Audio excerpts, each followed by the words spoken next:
Así como el tema principal de Juan es el amor, así como el tema principal de Pablo es la fe, para Pedro, el tema apasionante de toda su epístola es la esperanza. Solo que la esperanza para Pedro no es lo que nosotros a veces entendemos por esperanza. ¿Qué es esperanza para nosotros? Por ejemplo, le prometes comprar una bicicleta a tu hijo en Navidad y ahí el chiquito pues se queda con esperanza, ¿no? Esperanza que de la bicicleta. Espera la bicicleta. Espera la bicicleta. ¿Y qué tal si faltando un mes para Navidad tú pierdes el empleo y se enferma tu esposa y gastas todo el dinero que tenías ahorrando ahí para la bicicleta con la enfermedad? Llega Navidad y no tienes para comprar y no puedes cumplir la promesa que has hecho. Quiere decir, para nosotros los seres humanos esperanza es como que un deseo de ojalá que suceda, quiera Dios que suceda, pero para Pedro esperanza no es eso. En la Biblia la esperanza no es el deseo de que suceda. En la Biblia esperanza es la certidumbre de que va a suceder. ¿Pero por qué? Ahora vamos a ver por qué. Y mediante el cual está hablando de Jesucristo. Porque en el versículo 20, que fue nuestro tema ayer, se hablaba del Cordero que había sido sacrificado, pero que ya estaba todo planeado desde antes de la fundación del mundo. Y ahora comienza el texto, y mediante el cual está hablando de ese Cordero, o sea, del Señor Jesucristo. Mediante el Señor Jesucristo creéis en Dios. ¿Por qué dice mediante Jesucristo creéis en Dios, en Dios? Vamos a seguir leyendo. Y mediante el cual creéis en Dios, quien le resucitó de los muertos y le ha dado gloria para que vuestra fe y esperanza sean en Dios. Esperanza. Recuérdate que esperanza para Pedro no es el deseo de que algo bueno suceda, es la certidumbre de lo que va a suceder. Por ejemplo, cuando decimos nosotros, yo tengo la esperanza de que Cristo vuelva. No es que yo quisiera que Cristo vuelva, no, yo tengo la seguridad que va a volver. Esa es la esperanza cristiana, seguridad. Y cuando la palabra de Dios te dice, hijo, debes tener esperanza, está diciéndote, no te está diciendo, hijo, debes querer que pase, no, te está diciendo, debes tener la seguridad de que va a pasar. Y ahora aquí en este versículo Pedro te da la razón y habla de la resurrección de Cristo, quien le resucitó de los muertos. O sea, la resurrección de Cristo es la más grande prueba del amor de Dios, del poder de Dios, porque un muerto está muerto, un muerto no resucita, pero Cristo resucitó.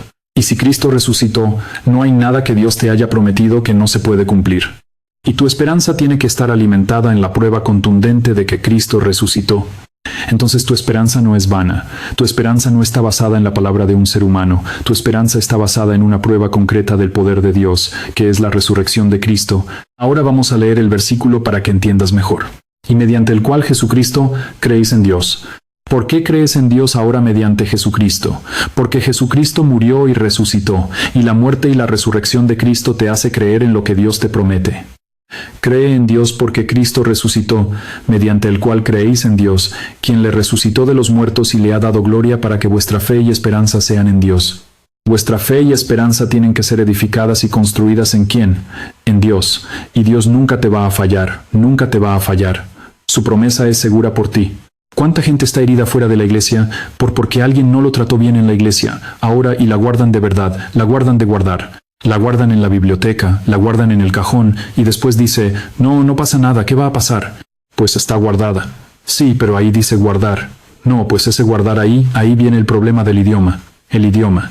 Porque para nosotros en español guardar es guardar en algún lugar, pero en el idioma en que fue escrito la Biblia, en los idiomas, en ambos idiomas, el hebreo y el griego, el guardar. Aquí tenemos en el Nuevo Testamento el obedecer a la palabra. El guardar la palabra es más en el sentido de estudiar la palabra, de escudriñar la palabra. Y la palabra tiene un poder purificador extraordinario. Ahora te voy a dar un consejo. Mira, el otro día una viejita me decía, pero pastor, yo leo la Biblia, no entiendo nada, pastor. Sigue leyendo. Pero, ¿para qué si no entiendo nada? Sigue leyendo. Y te voy a contar una historia. Una viejita iba a la iglesia, era la única adventista en su casa. Los hijos no eran adventistas. Los nietos, unos burlones de primera se burlaban de la pobre viejita, pero la llevaban todos los días, los sábados a la iglesia, la dejaban en la iglesia, a mediodía la recogían, venían a la casa para el almuerzo. Y los nietos burlones, especialmente uno de ellos, lo primero que le preguntaba, «¿Y abuela, qué aprendiste? ¿Puedes contarnos algo de lo que has escuchado?» Y la viejita no se acordaba de nada. Porque hay gente que estudia la palabra y 10 minutos después no se acuerda de nada. Hay gente que escucha un sermón y 10 minutos después no se acuerda de nada. Entonces la viejita le decía, «Pero hijito, no me acuerdo». Y el nieto burlón le decía, «¿Y entonces para qué vas, abuela?» Pierdes tiempo yendo y siempre, todos los sábados. A ver, abuela, cuenta qué has aprendido. No me acuerdo. ¿Y para qué vas, abuela? Nos das trabajo, llevándote, trayendo, y no aprendes nada. Y un día la viejita, iluminada por el Espíritu de Dios, claro, porque la palabra de Dios dice que cuando un burlón viene a burlarse de tu fe, el Espíritu colocará palabras en tu boca. Amén. Y el otro día yo estaba en una entrevista de televisión y la entrevistadora, medio atea, medio comunista, me hace una pregunta si no sé de dónde Dios me dio la respuesta. Y fue interesante que ella se quedó sin palabras, mirando para aquí, mirando para allá, y todos se dieron cuenta, cortaron inmediatamente el momento que estábamos entrevistando, porque Dios coloca palabras y a esta viejita Dios le colocó la palabra, y ellos uno de los trabajos que hacían era que fabrican carbón, entonces tenían canastas con las que cargaban el carbón, canastas llenas de hollín. La viejita le dijo, mira, hijito, hazme un favor. ¿Qué cosa, abuela? Anda riachuelo ahí abajito, a unos 50 m, y tráeme agua en esta canasta. Y el nieto la miró traer agua en una canasta, pero el papá lo miró al muchacho y le dijo, ya ve. Y todos pensaban que la viejita ya se estaba volviendo, ya estaba con Alzheimer, ya primero va a la iglesia, vuelve, no se acuerda de nada. Ahora le pide al nieto que le traiga agua en una canasta, pues está loquita ya no sabe lo que pide. Pero el muchacho fue, llenó la canasta de agua, y cuando volvió, pues ya llegó sin agua porque una canasta toda el agua se cayó en el camino. Llegó ahí Estaito, pero no hay agua. Sí, pues abuela, pero es una canasta, ¿cómo va a traer agua? Entonces ve otra vez, y el papá lo miró. El muchacho se fue, volvió, canasta vacía. La tercera vez la vieta y le dice, una vez más, hijo, pero ¿para qué, abuela? No tiene sentido, por favor, hijo. Y a papá lo miró. El muchacho fue y trajo y volvió con la canasta vacía. Y entonces la viejita le dice, una cuarta vez. Ahí el muchacho, no, ya no te obedezco. 3 veces he ido, 3 veces he vuelto, y 3 veces la canasta llega vacía. Y la viejita le dice, sí, hijo, 3 veces ha ido, 3 veces ha vuelto. La canasta ha llegado, pero mira, la canasta estaba como esas otras llenas de hollín. Ahora mira, la canasta está limpiecita. No ha traído nada de agua, pero está limpia. Yo soy como la canasta. Yo voy a la iglesia, escucho, pero no me acuerdo nada, pero por lo menos la palabra de Dios me purifica. Ahora yo quiero darte un consejo. Cuando tú lees la Biblia y no la entiendes, porque muchos de ustedes están mirando este texto y dice, pero ¿cómo que el pastor Bullón saca tanto mensaje de ahí? Yo ya he leído y no le encuentro nada. No te preocupes, tú sigues leyendo. ¿Pero para qué? Si no entiendo, sigue leyendo. Recuérdate la canasta. No traes nada, no guardas nada, no entiendes nada, pero por lo menos te está purificando, porque la palabra tiene poder purificador. Pero hay una cosa, no trates de leer un capítulo entero, lee 2, 3 versículos y entonces piensa así. ¿Qué es lo que Dios me quiere decir aquí? A ver, ¿qué es lo que Dios me quiere decir? No leas 2, 3, 4 capítulos solo por leer. Trata de entender qué es lo que Dios lee el versículo. Trata de aplicar cómo este versículo responde a tu problema, al problema que estás viviendo en este momento. Porque tal vez el mismo versículo le dice una cosa a ella, le dice otra cosa a él, le dice otra cosa a él, de acuerdo al momento que están viviendo cada uno. Trata de masticar la palabra. ¿Sabes por qué? Porque la palabra es el pan que nosotros tenemos, el pan de Dios, el pan espiritual. Tenemos que alimentarnos. Si queremos tener salud espiritual, tenemos que alimentarnos de la palabra. Pero hay que saber alimentarse. Porque los médicos, por ejemplo, hablando de la comida, dicen que nosotros tenemos que masticar 34 veces cada bocado de comida que llevamos a la boca.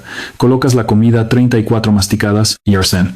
Yo no sé quién de ustedes mastica 34 veces cada bocado de comida. Yo por lo menos no. No tengo tanta paciencia así, pero ¿por qué hay que masticar tanto? Esto es interesante. ¿Por qué tienes saliva? Sí, pastor. ¿Y para qué crees que tienes saliva? A ver, ¿para qué crees que Dios te ha dado saliva? ¿Para escupir a tu hermano? No, Dios te ha dado saliva, y esa saliva tiene un propósito. Tiene varios propósitos. Pero uno de los propósitos es que cuando tú vas masticando la comida, la saliva se va mezclando con la comida, y cuando baja el bolo alimenticio a tu estómago, comida mezclada con saliva, eso te ayuda en el proceso digestivo. Quiere decir, los que mastican bien tienen un sistema digestivo bien organizado, y eso significa buena salud. Igualito es con la palabra de Dios. Hay algunos que dicen así, me he propuesto leer la Biblia 5 veces este año.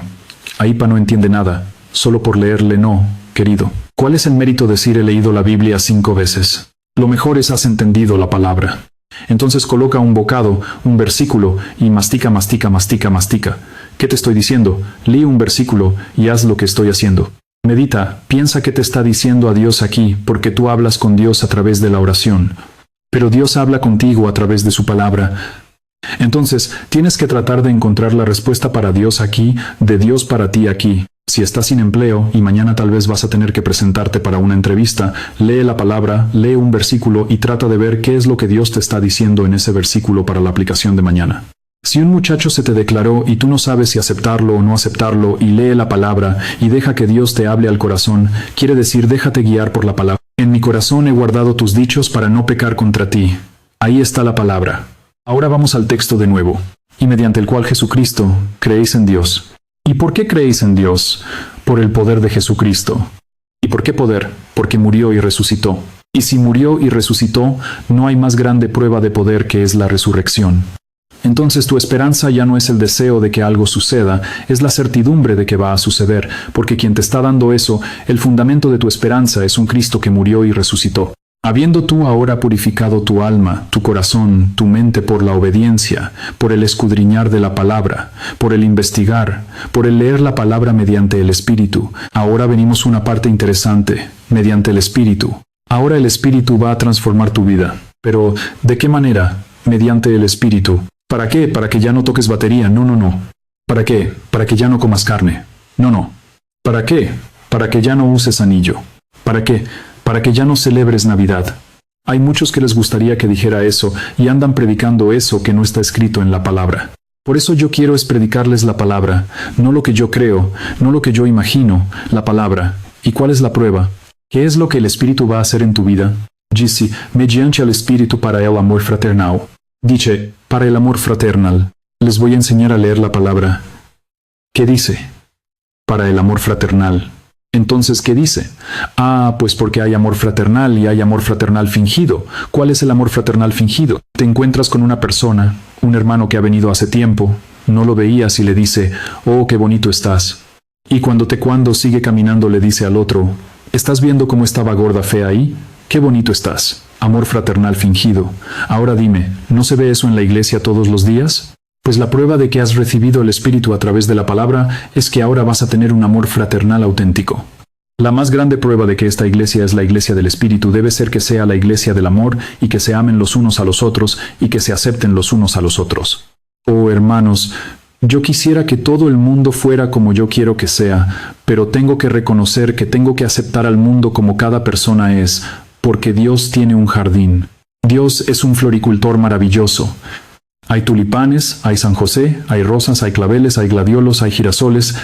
Así es el jardín de Dios, y es como un huerto también el jardín de Dios. Hay lechugas. ¿Cuánto en cuánto tiempo la lechuga produce fruto? ¿Cuánto? 3 meses. Yo nunca fui agricultor, ya sé más que ustedes. En 3 meses ya puedes cosechar la lechuga. 3 meses. ¿Y el plátano? ¿En cuánto tiempo? Desde que lo plantas lo cosechas ¿en cuánto tiempo? Año y medio, y la naranja 3 años. Pero tú sabes que hay un fruto que lleva 40 años para producir, y es la palmera. La palmera solo produce su primer fruto a los 40 años. Ahora, tú sabes que en la iglesia de Dios, que es un pomar, que es un huerto, hay hermanos lechuga que a los 3 meses de aceptar a Cristo ya están produciendo, y hay hermanos plátano que llevan 1 año para producir, y hay hermanos naranja que llevan 4 años, y hay unos hermanos palmera que llevan 40 años, pero Dios los ama a todos. Dios los ama a todos y el Espíritu quiere transformar, pero la primera transformación que el Espíritu hace en la vida de un cristiano es darle amor fraternal no fingido. ¿Para qué? Para que unos a los otros se amen entrañablemente de corazón puro. ¿Pero por qué van a amarse ahora de corazón puro? Porque han sido purificados. ¿Dónde? ¿Cómo? ¿Con quién? Por la palabra, por la palabra. Ahora tienen el corazón puro, y ahora han sido renacidos ya no de simiente corruptible. Ya porque has nacido de simiente corruptible, la simiente de tu padre, de tu madre, que recibieron de los abuelos, que recibieron de los bisabuelos, que recibieron de los tatarabuelos. Pero cuando tú aceptas a Jesucristo y te bautizas, ahí renaces, pero ya renaces de no más de simiente corruptible, sino de la simiente incorruptible por la palabra de Dios que vive y permanece para siempre. Oh, querido, Dios te ama, tú eres precioso para Dios, ¿cómo Dios te ama? No tengas miedo de entregarte a Jesús. No esperes perfección absoluta mañana. Entrégate a Jesús, porque hay mucha gente que dice, ay, pastor, ¿cómo me entrego si yo todavía hago esto? Yo todavía hago aquello. ¿Te acuerdas del hijo pródigo? El hijo pródigo se fue. Cuando tú estás lejos de Dios, pierdes todo.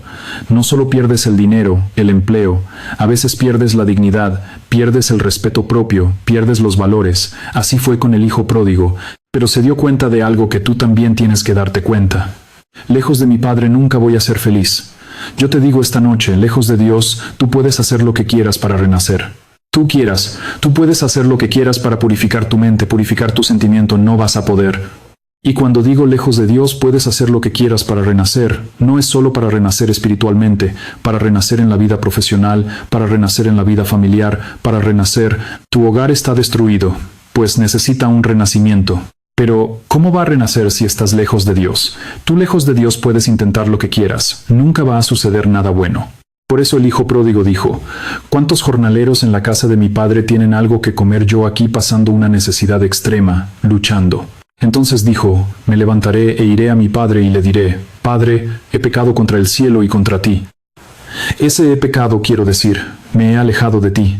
Me levantaré e iré y le diré a mi padre. Y ahí en ese momento, cuando él dijo, me levantaré e iré, ¿sabes se resolvieron, sí o no? Piensa bien, cuando él dijo, me levantaré e iré, ahí se acabaron sus problemas, ¿no? Entonces, ¿cuándo se acabaron? Cuando se levantó y fue. No, cuando dijo, me levantaré e iré. Tú sabes que en la vida cristiana hay muchos sí, un día me entregaré. Un día me entregaré. No, nada se va a resolver en tu problema, en tu vida. No es cuando un día si algo se va a resolver en tu vida, es cuando te levantes y vayas. Y ahora él tenía que ir. ¿Y qué dijo? Voy a ir a mi padre, pero no puedo ir ahí. Estoy todo sucio porque él estaba inmundo. Recuérdate que él trabajaba en el chiquero de los puercos y su ropa estaba marcada por el trabajo en el chiquero. Olía a puerco y la barba grande, los cabellos desgreñados, sucios, completamente descuidado, ropa sucia, inmunda, un asqueroso. Él podría haber pensado, ¿cómo voy a volver a mi padre así? Él me va a botar así. No, no puedo. Yo primero tengo que bañarme, tengo que cortarme el cabello, cortarme las uñas, tengo que echarme un poquito de perfume así bien oloroso. Ya ahí voy, él me va a recibir. Eso es lo que la parábola dice. Pero sin embargo, muchos a veces líderes de iglesia, al pobre pecador le dice, mira, tienes que venir, pero tienes que cambiar de vida. Tienes que salir, tienes que dejar esas cosas, tienes que quitarte eso, no tienes que usar esto. Querido, deja que las personas vengan como están, deja que vengan como el hijo pródigo. ¿Cómo vino el hijo pródigo? Así como estaba, con olor del chiquero, sucio, inmundo, completamente descuidado, en una condición muy difícil. Y la palabra de Dios dice que el padre desde que él se fue se quedó en la terraza de la casa mirando al camino por donde se fue, porque tenía en su corazón la seguridad de que un día mi hijo va a volver, yo lo voy a esperar. Y de repente lo vio a la distancia, y la palabra de Dios dice que él salió corriendo al encuentro de su hijo. Y cuando llegó cerca y sintió ese olor feo de puerco, los piojos y todo, llegó ahí, quiso abrazarlo. ¿Y qué dijo el padre? ¡Ay, qué asco! No lo puedo abrazar así. Y llamó a los obreros y les dijo, Len, bañen a mi hijo, cámbienlo de ropa porque así no lo puedo abrazar. Eso es lo que Dios dijo, lo abrazó. Ahora, hay una cosa interesante que ustedes no saben. Vino el padre y lo cubrió con su túnica, lo abrazó. ¿Saben por qué lo abrazó? Porque eso refleja la cultura de aquellos días. En aquellos días, en el pueblo donde se contó esta historia, el peor delito que un hombre podía cometer es pedirle la herencia al papá cuando estaba vivo. Y la pena para el que le pidiera la herencia al papá cuando estaba vivo era la muerte por apedreamiento. Por lo tanto, cuando la sociedad, el pueblo notase que el hijo pródigo que le había pedido al papá la herencia cuando estaba vivo y había malgastado cuando estuviera volviendo, el pueblo iba a condenarlo con dureza. Por eso el padre salió corriendo y lo abrazó como diciendo, si tienen que condenar a alguien, háganlo conmigo, pero no con mi hijo. ¿Y sabes cuál es el mensaje? Que Dios te ama y que Dios te recibe como estás y como eres. No le hagas promesas. Yo estaba predicando en una ciudad del interior de Minas Gerais, allá en Brasil. Cuando yo estaba sentado aquí en la primera fila esperando ya el momento de predicar, cuando sentí que afuera habían gritos, gritos horribles, palabras feas, una mujer hablaba en voz alta y le pregunté a alguien, ¿qué pasa ahí atrás? Me dijeron, no, es que una señora quería entrar y el diácono la dejó. Y la historia es interesante porque como yo estaba llegando a predicar esa tarde a esa ciudad, los hermanos prepararon unos volantes, unos papeles, ¿no? Y distribuyeron en toda la ciudad y en ese papelito se decía, si tu vida está destruida, si estás acabado, si estás perdido, si sientes que no vales nada, ven esta noche a esta dirección y verás que hay esperanza para ti. y sabe que esos volantes fueron distribuidos en toda la ciudad y llegaron al barrio rojo de la ciudad, donde estaban los prostíbulos, y ese volante llegó a las manos de una de esas mujeres. Y cuando ella leyó, si tu vida está perdida, si estás acabada, si siente que ya no puedes nada, que no sirves para nada, ven a esta dirección y verás que hay esperanza. Su rostro se iluminó. Ella se sentía perdida, cavada, destruida. Dijo, yo voy. Pero ya no había tiempo porque la reunión era a las 7:30 de la noche. Cuando ella recibió era 6:30 y entonces vino así como estaba. Y ella para pararse en las calles ahí a traer hombres, pues se vestía de una manera completamente provocativa, una ropa pegada al cuerpo, una falda bien arriba de las rodillas, en fin, para llamar gente, no. Y no tenía tiempo de irse a la casa a cambiar de ropa, nada, se vino como estaba. Y cuando estaba entrando, un hermano la paró allá, le dice, usted no puede entrar así. Y ella venía con el volante en la mano, y todavía los hermanos habían colocado invitación personal, y ella dice, pero yo he recibido esta invitación personal. Y el hermano le dice, amor fingido. Ahí está el amor fingido, con un amor fingido. Sí, querida, pero eres bienvenida, pero no vestida de esa manera así. Pero, ¿por qué no puedo entrar? Porque todos los hermanos te van a mirar. Pero que yo no tengo tiempo para ir a mi casa. Yo vivo lejos en la periferia de la ciudad. Yo he recibido esta invitación. Yo soy esta persona. Yo necesito esperanza. Y el otro con amor fingido. Sí, pero esta es la casa de Dios. A la casa de Dios tienes que entrar con respeto. No, yo voy a entrar. No vas a entrar. Voy a entrar. No vas a entrar. Y entonces, pues esa pobre muchacha que había crecido en ese ambiente y vivido ahí, pues le dijo 4 cosas bonitas al anciano de iglesia, ¿no? Lo mandó a pasear a la estratosfera y eso es lo que yo escuché. Y cuando salí le dije, ¿dónde está ella? No, ya se está yendo allá. Entonces yo fui corriendo y a mitad de la calle la alcancé y cuando llegué cerca de ella estaba yéndose pero llorando. Dijo, miren, por favor vuelve. No, no quiero. Por favor vuelve. ¿Quién va a predicar esta noche? Soy yo. No quiero. Por favor vas a entrar conmigo. Nadie te va a impedir. No, no quiero. Gracias. No quiero. Y se fue.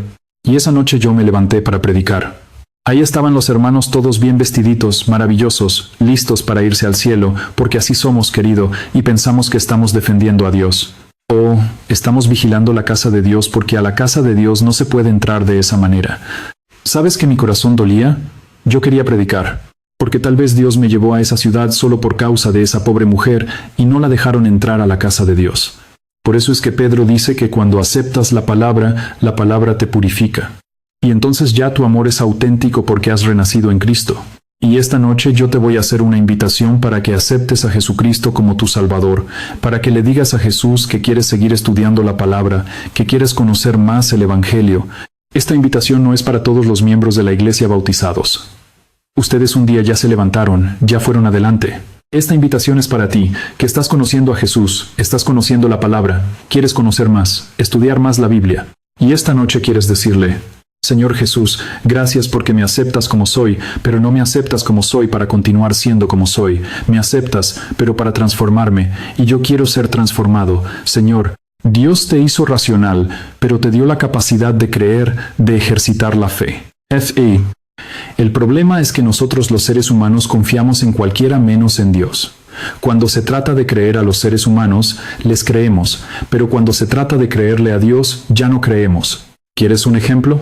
El otro día yo recibí en mi celular un mensaje y dice así, usted acaba de ganar un carro de $100. Necesitamos hacer los documentos para enviarle el carro. Por favor, deposita en esta cuenta 000 para la documentación. ¿Por qué se están riendo ustedes? Porque ya recibieron. ¿Y por qué existe ese tipo de mensajes? ¿Por qué? Porque hay gente que cree. Porque si nadie creyera, nadie se daría el trabajo de perder el tiempo mandando ese tipo de mensajes. Pero es que hay gente que cree. Ahora, si Dios le dice, hijo, entrégame tu corazón y tú vas a ver cómo yo voy a cuidarte. ¿Será? ¿No será? ¿Cómo será? Pero al otro le mandó los $1. Rapidito, esta noche vamos a aprender cómo enfrentar los momentos de dificultad y cómo nuestra vida está llena de dificultades. El texto para esta noche, primer libro de los Reyes, capítulo 17, a partir del versículo 12, 1 Reyes. Ahí está el texto. Voy a ir leyendo y comentando, pero primero voy a leer este versículo.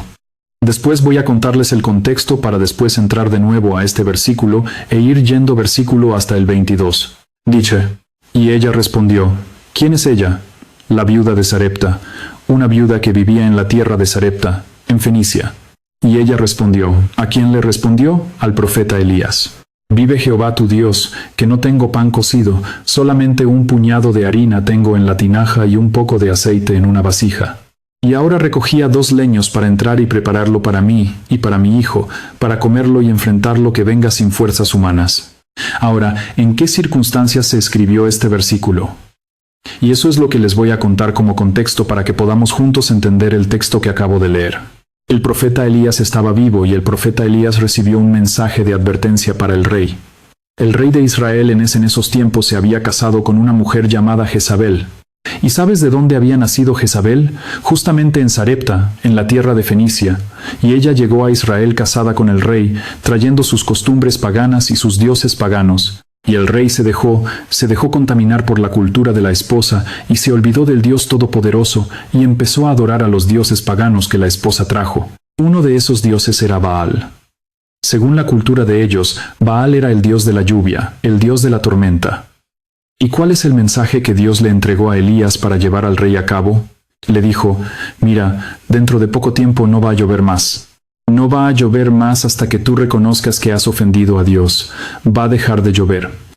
Ahora, miren, atreverse a desafiar al dios Baal, porque el dios Baal era el dios de la lluvia, y atreverse a decir que por voluntad de Dios va a parar de llover. Eso era una afrenta terrible. Y la ira del rey se desató contra Elías, lo amenazó de muerte. La esposa Jezabel, cuando se enteró de la aberración, entre comillas, que había dicho Elías, también decidió enviar gente para perseguirlo y matarlo. Entonces Dios le dio una orden al profeta. Le dijo, vete al arroyo de Querit, allá una fuente de agua natural en las alturas. Y él corrió mirando atrás para ver si ya lo alcanzaban los perseguidores y finalmente llegó al arroyo de Querit y se quedó ahí. Ahí tenía agua. En el arroyo había agua. Dejó de llover en la tierra de Israel, pero ahí en el arroyo había agua. Y la historia bíblica, los versículos anteriores al 12, nos cuentan que allí en el arroyo no tenía que comer, tenía que beber, pero no tenía que comer. Y que Dios le mandó cuervos, y que los cuervos le traían comida todos los días, le dejaban la comida y se iban. Al día siguiente los cuervos volvían trayéndole comida y se iban. Hay un teólogo alemán famoso que tiene la teoría de la desmitologización de la Biblia. ¿Qué es esta teoría? Él dice, mira, hay que sacarle a la Biblia, hay que sacar de la Biblia todo lo que parece mito. De ahí viene la palabra desmitologización. Hay que sacar de la Biblia todo lo que parece mito. ¿Y por qué este teólogo dice eso? Dice, porque con estas historias de que un cuervo vino trayéndole la comida al profeta, la gente simple va a creer. Pero la gente sofisticada, culta, inteligente, racional, nunca va a creer en estas tonterías. Que Moisés levantó la vara, y el mar se abrió, y el pueblo pasó. Y una vez que el pueblo pasó, vino el enemigo, pero el mar se cerró, y el enemigo murió. ¿Quién va a creer eso? Que un cuervo trajo ¿quién va a creer eso? Que Jesús con un poquito de pan y de pez alimentó una multitud de 15, 000. ¿Quién va a creer eso? Que el pueblo de Israel estaba muriendo de hambre en el desierto, y Dios le hizo llover una comida extraña llamada maná. Este teólogo, un teólogo es alguien que estudia la Biblia mucho, dice, hay que sacar todas estas historias que parecen historias para niños. Esto que parece mito, hay que sacar para que la gente culta, racional pueda creer en la Biblia. Pero te digo una cosa, si tú a la Biblia le sacas todo lo que parece mito, no te queda nada, porque la Biblia es un libro de milagros. Porque Dios es un Dios de milagros. Dios te hizo racional, pero te dio la capacidad de creer, de ejercitar la fe. Fe es confiar. El problema es que nosotros, los seres humanos, confiamos en cualquiera, menos en Dios. Cuando se trata de creer a los seres humanos, les creemos, pero cuando se trata de creerle a Dios, ya no creemos. ¿Quieres un ejemplo? El otro día yo recibí en mi celular un mensaje y dice así, usted acaba de ganar un carro de $100. Necesitamos hacer los documentos para enviarle el carro. Por favor, deposita en esta cuenta $1 para la documentación. ¿Por qué se están riendo ustedes? Porque ya recibieron. ¿Y por qué existe ese tipo de mensajes? ¿Por qué? Porque hay gente que cree. Porque si nadie creyera, nadie se daría el trabajo de perder el tiempo mandando ese tipo de mensajes. Pero es que hay gente que cree. Ahora, si Dios le dice, hijo, entrégame tu corazón y tú vas a ver cómo yo voy a cuidarte. ¿Será? ¿No será? ¿Cómo será? Pero al otro le mandó los $1. Rapidito. Tú te das cuenta cómo somos los seres humanos. En una ocasión yo estaba en una campaña evangelística así, y el pastor me dice, Pastor, converse con una señora porque ella estudió la Biblia, y la estudió con 5 personas diferentes, 5 cursos bíblicos diferentes, pero no se quiere bautizar. Y dígale, explíquele la razón bíblica del bautismo. Y entonces ella vino a hablar conmigo y llegó quejándose, lamentándose, me dice, Pastor, yo tengo que ser agradecida a Dios, Dios me ha cuidado siempre. La única tragedia en mi vida, en realidad es la tragedia que arruinó toda mi vida. Y mi tragedia fue casarme, y voy a usar las palabras de ella, con un mujeriego, borracho, ebrio, agresivo de mujeres. Esa fue mi tragedia. Hoy día estoy sola, abandonada, con los hijos, sin saber qué hacer. Yo le hice una pregunta, ¿por qué dices que tu esposo era un mujeriego? Porque pastor me engañaba con todas las mujeres que veía en la calle, con mis vecinas, con mis mejores amigas. Le digo, pero respóndeme otra pregunta. ¿Y cuando ustedes eran novios, tú no viste ninguna característica de esos en la vida de él? Ah, sí, me dice pastor, de novios ya me engañaba con mis amigas, con mis compañeras. ¿Y por qué te casaste? Es que él me prometía que nunca más me iba a engañar. ¿Y tú le creíste? Le creí, pastor. Y le digo, y vamos a cambiar de asunto. ¿Por qué no te bautizas? ¿Sabes lo que me dice? Es que, pastor, yo quisiera bautizarme, pero mis familiares, mis amigos me dicen que me están lavando, haciendo un lavado cerebral, que me están engañando, que la Biblia ya es un libro antiguo, que eso no es realidad. Me llenan de tantas dudas, yo no sé si creer o no creer. Ahora es interesante. Yo no le dije a ella, les estoy diciendo a ustedes. Al mujeriego borracho, agresivo, en las palabras de ella, le creyó. Y a Dios no sé si creer, si no creer. Nuestro problema es ese, querido, que encontramos cosas en la palabra de Dios, y las dudas como hormigas carnívoras van subiendo, pero la palabra de Dios nos sacude. Dice que la Biblia es como una espada de 2 filos que entra y penetra y a veces de noche nos atormenta porque sabemos que está escrito, tenemos la Biblia abierta, leemos una vez, está correcto, pero tengo miedo. Bueno, la viuda nos va a enseñar una gran lección esta noche. Elías se fue allá, fue alimentado por cuervos, y aunque te parezca que esa es una historia para niños, no lo es. Es la realidad más hermosa de la Biblia. Cuando la razón no te alcanza, cuando las fuerzas no te solucionan el problema, cuando el dominio propio, cuando la lógica humana falla, por favor desesperes. A Dios la oportunidad de ser Dios en tu vida, de hacer las maravillas que la ciencia no puede explicar, que ningún ser humano puede explicar, porque milagros, ya dije, en los milagros Dios rompe las leyes de la naturaleza. Por eso el milagro no puede ser entendido por la lógica humana, porque va contra todo lo que es lógica. Pero si esta noche yo me pusiese a contarles a ustedes los milagros que Dios ha hecho en mi vida, pasaríamos aquí la noche toda y no terminaríamos. Yo trabajé 3 años en la selva. Fui misionero entre los indígenas de la Amazonía de mi país. 3 años dormí con ellos. Dormí en el suelo, dormí en el árbol. Caminé por la floresta. Muchas veces tenía que beber, otras veces no tenía que beber ni comer. Yo me acuerdo que muchas veces caminaba muriendo de sed. No había agua. Encontraba un charco lleno de renacuajos, ahuyentaba los renacuajos y me tomaba esa agua. Otras veces no había ni charco, había solo un lamazal. Me sacaba la camisa, colocaba lama, apretaba y las gotas que caían me las bebía. Por eso yo siempre digo, yo viajo por todos los países del mundo. Yo digo, la bacteria que quiere entrar a mi estómago tiene que pensar 50 veces porque corre riesgo de morir dentro de mí. Dios me envió a la selva para enseñarme a depender de Él, y yo les podría contar milagro tras milagro las cosas maravillosas que Dios ha hecho en mi vida. Y si alguna duda quedaba en mi mente con relación a milagros, cuando fui a la selva desapareció todo. Cuando encuentro esto, para mí no me resulta difícil creer, porque yo he vivido en mi propia experiencia eso. Entonces, ahora sí. En ese contexto, él fue alimentado en el arroyo de Kerit, Elías, por los cuervos, pero el agua se acabó. Y entonces Dios le dijo a Elías, ahora vete a Sarepta, la tierra de Jezabel, la esposa de Acab. En Sarepta, en los límites con Fenicia, también sucedió ese incidente de Jesús. ¿Se acuerdan cuando una mujer sirofenicia vino y le dijo, Señor, ayúdame? ¿Te acuerdas que Jesús dijo, ¿no es bueno dar el pan de los hijos a los perritos? ¿Te acuerdas? Eso sucedió en esa tierra.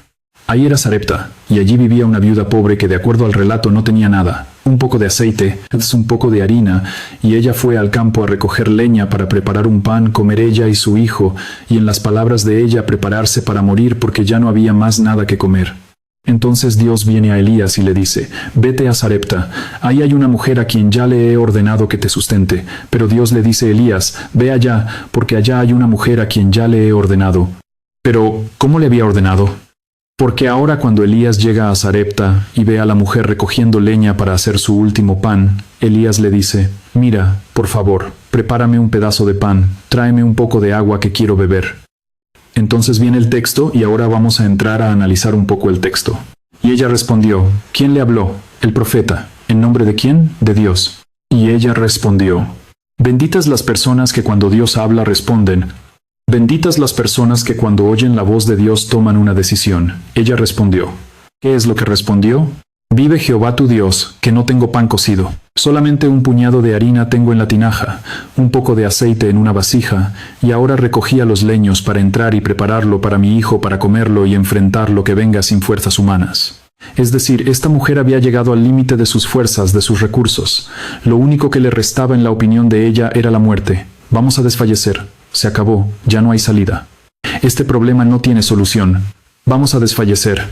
Este es el último bocado. Se acabó. Ya no vale la pena luchar. ¿Para qué luchar? Vamos a desfallecer. ¿Por qué una persona delante de las dificultades de la vida?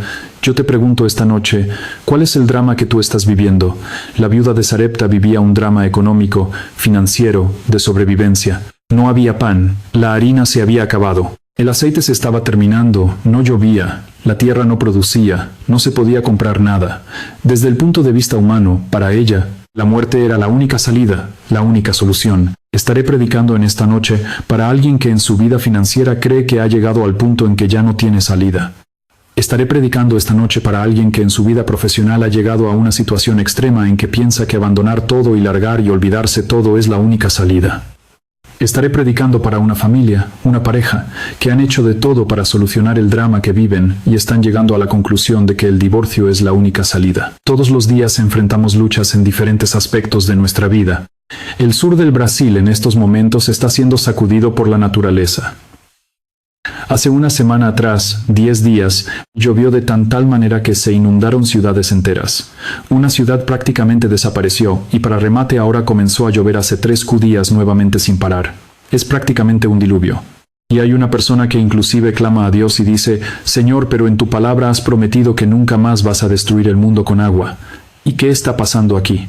El país está viviendo una situación terrible allá en el sur del Brasil, pero aquí en Ucrania hay gente que no sabe qué hacer, a dónde ir. La guerra está destruyendo y acabando con todo lo que tiene. Y si nos ponemos a hacer un mapa del mundo, veremos que por aquí hay una tragedia, por allá hay momentos en que pensamos que ya no hay salida, ya no hay solución. Ahora, ¿por qué esta mujer pensaba que no había salida? Porque mira la respuesta. Ella respondió, deja en el versículo anterior, en el versículo 12. Y ella respondió, vive Jehová tu Dios. Ahí estaba el problema. Vive Jehová tu Dios. Esta mujer creía en Dios, pero no era su Dios, era el Dios de Elías. Y te digo una cosa, querido, mi Dios no te sirve a ti, pero no es el mismo Dios. Sí es el mismo Dios, pero para mí es el mío. Pero tú nunca te apoderaste de Dios. Tú nunca te tomaste de sus promesas. Tú nunca le abriste el corazón. Tú nunca le entregaste el trono de tu corazón. Es el Dios de la iglesia, es el Dios de los otros, pero no es tu Dios. Y cuando Dios es teoría, es concepto, pero no es una persona que forma parte de tu experiencia diaria. En los momentos de crisis, tú vas a llegar a la conclusión de que la única salida parece ser rendirse a la desesperación, porque Dios no es tu Dios. Interesante que el Salmo 23 dice, Jehová es mi pastor, no dice Jehová es nuestro pastor, no dice Jehová es el pastor de otros, es mi pastor. Tienes que llegar en tu vida a un momento en que te apoderes tú personalmente de las promesas de Dios, en que dejes de creer que los conceptos bíblicos son apenas teoría, en que llegues a tomar los conceptos y hacerlos parte de tu experiencia diaria. Y para eso tienes que sacar el pie de lo conocido y entrar a lo desconocido, aunque lo desconocido te provoque temor. Vamos al siguiente versículo. Elías le dijo, no tengas temor. ¿Te acuerdas la noche que yo prediqué sobre el temor? El miedo. Cuando los discípulos estaban en alta mar, el problema no era la tormenta. Había tormenta, sí. ¿Había oscuridad? Sí, habían olas gigantescas. Sí. Pero nada de eso era problema. El problema era el miedo. Y cuando Jesús llegó y dijo, no tengáis miedo, el miedo desapareció y Pedro fue capaz de andar por encima del mar. Ahora encontramos aquí a una viuda pobre en una situación extrema, pensando que la única salida parece ser rendirse a la desesperación. ¿Por qué? Porque el Dios de Elías no era su Dios. Ella no tenía una experiencia personal con Dios, y por eso su corazón estaba lleno de temor, y por eso Elías, en el nombre de Dios, le dice: no tengas temor, pero solo no vas a tener temor cuando el amor que es Dios, el amor eche fuera el temor. Cuando Jesús entre a tu vida, cuando tú tengas un compromiso personal con Dios, cuando Dios deje de ser Dios y se torne tu Dios y que tú vivas con Él una experiencia personal inédita, inexplicable. El otro día una persona que estaba conociendo el Evangelio y en cuya vida Dios estaba haciendo maravillas, me dijo triste: pastor, mi familia cree que me estoy volviendo loco, pero es que ellos no entienden lo que Dios ha hecho en mi vida. Ellos no entienden lo que Dios ha hecho en mi vida.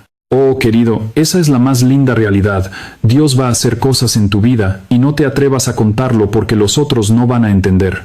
Y si tú no has entendido todavía, es porque Dios todavía no es tu Dios. Pero cuando Dios sea tu Dios, tú vas a ver las cosas maravillosas que Dios va a hacer por ti, milagros, y milagros no se comprenden, milagros se aceptan por fe.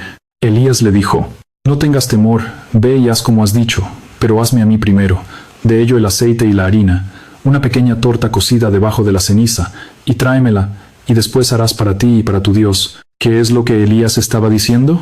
No era para Elías en realidad lo que Dios estaba diciendo. Mira, hijo, en lugar de pensar primero en tus necesidades, entrégame tu corazón, cree en mí, confía en mí. Y la mejor manera de demostrar tu confianza en mí es que me vas a colocar a mí.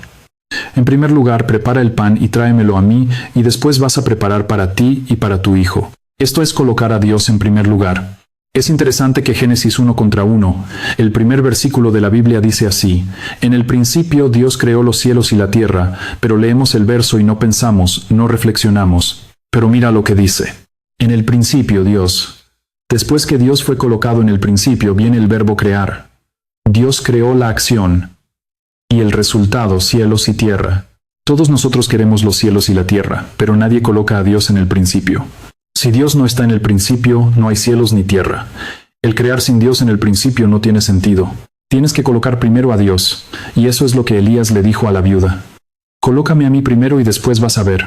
Siguiente verso. Porque Jehová, Dios de Israel, ha dicho así: la harina de la tinaja no escaseará, ni el aceite de la vasija disminuirá hasta el día en que Jehová haga llover sobre la faz de la tierra.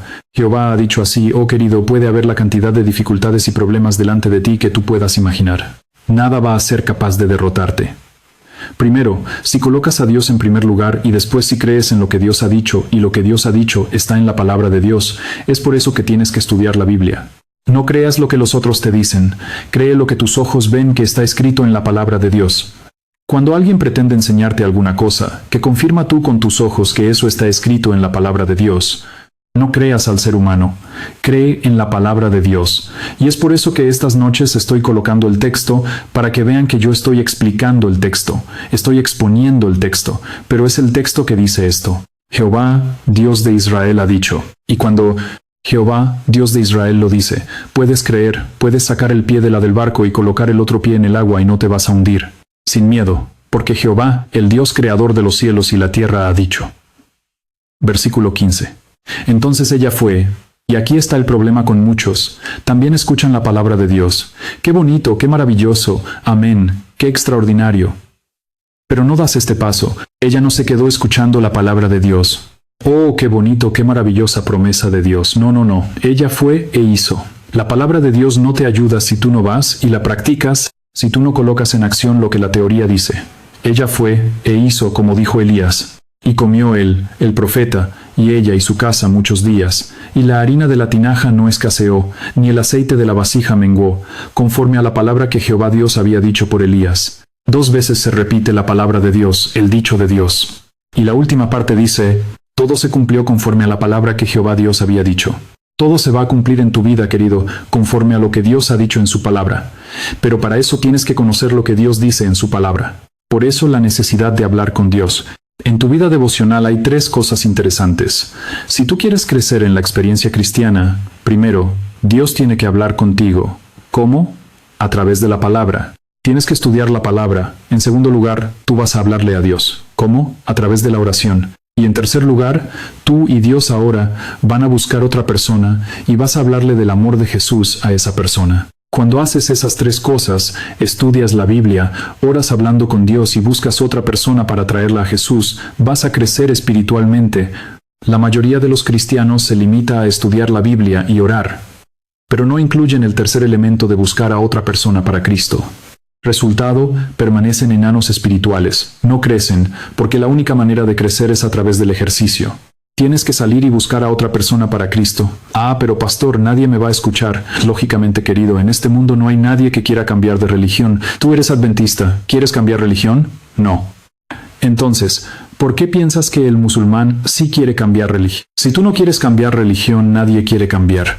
Entonces, si tú vas a buscar a las personas queriendo decirles, tú estás equivocado, mi religión es verdadera, esa no es la manera correcta de testificar del amor de Jesucristo. En el Brasil hay un dicho interesante. ¿Quieres ser mi amigo? No me hables de política, no me hables de fútbol y no me hables de religión. ¿Quieres ser mi amigo? No me hables de política, que soy de derecha, de izquierda. No me hables de fútbol, que soy del Real Madrid, del Barcelona. Y no me hables religión, que soy de esta o de soy de aquella iglesia. Pero entonces, ¿cómo es que traemos a las personas a Cristo? Es la manera más simple. ¿Quién lleva a los jóvenes a las drogas? A ver, díganme, ¿quién los lleva a las drogas? Ah, los amigos. Los muchachos se meten a las drogas llevado por los amigos. ¿Y el joven que entra al mundo de las drogas, él sabe que la droga va a destruir su vida? ¿Sí o no? Claro que sabe. En este mundo de tanta información, ¿quién va a decir que entró a la droga y no sabía que la droga lo iba a destruir? ¿Saben? ¿Y por qué entran? Por el amigo. ¿Y tú? ¿Por qué no puedes traer a alguien para Jesús? Porque en lugar de llegar a las personas y hacerte amigo de las personas, y conquistar el amor de las personas y amarlas, tú vas queriendo cambiarles la religión. Y nadie quiere cambiar de religión. La amistad. Miren, la viuda de Sarepta al comienzo, cuando llegó Elías, estaba toda triste, compungida. Voy a desfallecer, solo tengo un poco de aceite, no tengo nada. Se acabó la vida. Se encontró con Elías, le dijo, tu Dios. Elías dijo, no, mi Dios no te sirve a ti. Tú tienes que apoderarte de la promesa divina. Y ella dijo, yo acepto. Y con fe fue y preparó el pan y el aceite no disminuyó y la harina no acabó. Ella hizo conforme al mandato de Dios y la palabra de Dios se cumplió en su vida. Mi querido amigo, mi querida amiga, no sé en qué país estás, dónde estás. Tal vez en este momento estoy hablando contigo allá en la cámara. Estás en el lecho de un hospital, en la celda de una prisión, solo en tu casa, acostado en tu lecho. Tal vez estás desesperado, sin saber qué hacer, pero yo te digo una cosa, tú eres lo más precioso que Dios tiene en esta vida. Esto ya les he repetido esta semana, no es frase bonita de predicador. Esta es la más pura realidad, cómo Dios te ama. En una ciudad llamada Cuiabá, allá en el Brasil, en la carretera, hay una curva llamada la curva del infierno, porque es una curva cerrada, y si tú entras a mucha velocidad, te pasas y abajo está la boca del infierno y ahí nadie te saca. Tú echas una piedra y tienes que contar hasta 20, 30 para escuchar el sonido de la piedra llegando abajo. Un hombre que fue infiel a su esposa, la esposa le dijo, no quiero más vivir contigo. Los hijos le dijeron, nos vamos con mamá porque tú no fuiste un buen esposo, no fuiste un buen padre. Como consecuencia de esa situación familiar, los negocios se fueron a pique. Para que prosperes en cualquier área de la vida, tienes que tener paz en tu corazón. Si tú no tienes paz en tu corazón, vas a ser un mal empleado, un mal empresario, porque no tienes paz en el corazón. Ese hombre ahora complicado en su vida familiar, se complicó en la vida financiera, se llenó de deudas y un día pensó, ya no veo ninguna salida con mis propias fuerzas, y agarró la camioneta y subió la carretera para seguir adelante sin pensar con claridad y perderse en la desesperación. Mientras subía, prendió la radio, cualquier radio. Y por esas cosas divinas no hay coincidencia, hay propósitos divinos. Por esas cosas divinas prendió en una emisora llamado Radio Nuevo Tiempo de Brasil, Radio Novo Tempo, y por esas cosas de la vida, quien estaba predicando ese momento era yo. Y por esas cosas divinas, la frase primera que él oyó fue, si crees que ya no hay salida para ti, espera un poco. La desesperación no es salida para nada. Tú no fuiste creado para desfallecer. Tú fuiste creado para vivir.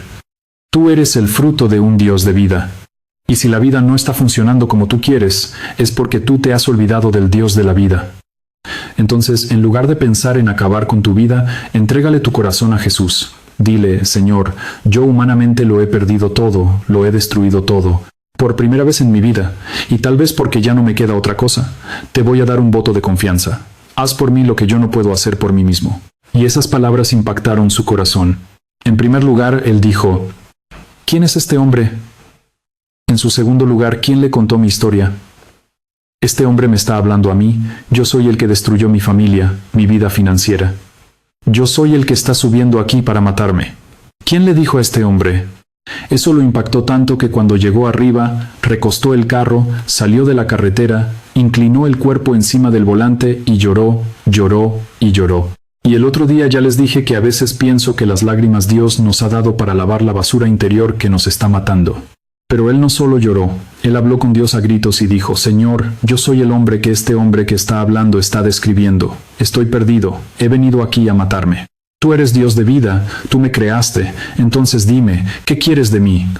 Y cuando él estaba gritando eso, yo en el sermón decía, simplemente entrégale tu corazón a Jesús. Y ese hombre ahí donde estaba, le dijo a Dios, Señor, yo no sé qué es entregarme a Jesús, pero aquí estoy, aquí me entrego. Al final descubrió que era la emisora Radio Nuevo Tiempo. Escribió a la emisora. La emisora lo alcanzó. Hoy día es un miembro de Iglesia Feliz. Ha restaurado su matrimonio, está restaurando sus empresas. Porque cuando Dios te restaura, te hace completamente de nuevo. Pero no puede hacer nada en tu vida por la fuerza. Tú tienes que querer, tú tienes que decir sí, aunque tengas que decirle, Señor, yo no entiendo, por ejemplo, por qué este pastor me pide que me levante y vaya adelante. No lo entiendes. No lo entiendes hoy. Un día lo vas a entender.